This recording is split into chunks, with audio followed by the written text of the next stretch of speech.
7. It's in the way you do it. It's in the way you do it. It's in the way you do it. Therapeutic characteristics. Problems addressed. Changing behavior. Shouting and loudness. Belligerence and anger. Resistance. Resources developed. Gen- Gentleness and kindness.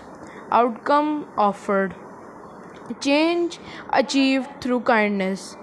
The other day, I was talking to a friend I have known for a long time and was surprised to learn something about her that I had never known before. When she was a young child, her mother would sit on her bedside telling her stories, many of which she still remembers, and many of them she still to children and many of them she tells to children today. She said she doesn't know where her mother heard the stories, but maybe they were from her mother, or even her mother before her. As we talked, she began to tell me some of the stories her mother had told. They had stayed in her memory all that time from her early childhood. One was about the wind, the rain, and the sun. One day, the wind, the rain, and the sun were talking about how to get someone to change what they are doing.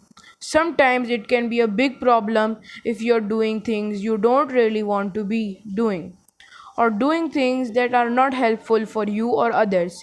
Well, this is exactly what the wind, rain, and sun were discussing. Let's play a game, said the sun. See that boy down there wearing a jacket? Let's see who can get him to take it off. Let me try first, said the wind eagerly. The wind began to blow past the boy's ear, whispering gently at first, take off your jacket, take off your jacket. When the boy didn't take off his jacket, the wind began to blow a little stronger and call a little louder into his ear. But the stronger it blew, the colder the boy became, and the more snugly he wrapped his jacket around him. The wind began to howl louder in his ear. It was not asking any more, but roaring orders at him. Take off your jacket! Take off your jacket! The more the boy ignored it, the louder the wind shouted. And the more the boy ignored it, the wind puffed itself out, blowing and shouting. But the boy snuggled deeper into his jacket, holding it tighter around his body.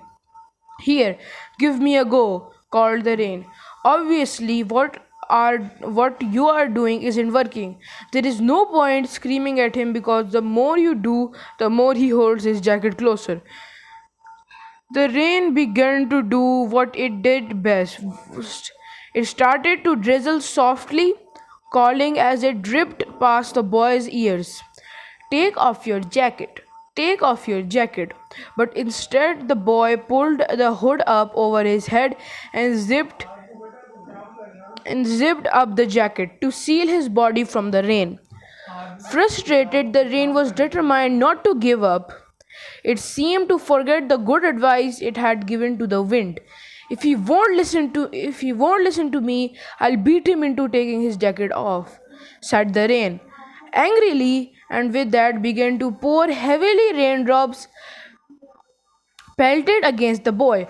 Take off your jacket, take off your jacket. But still the boy refused to listen.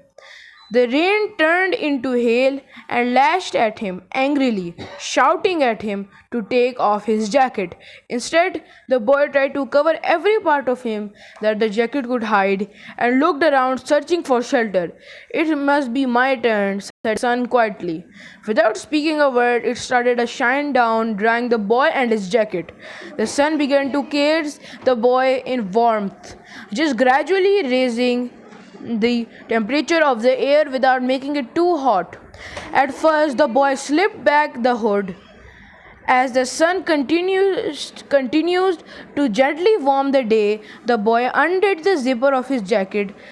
Couragely, Strangely, the sun raised the temperature another degree or two, all the while caressing the boy in warmth.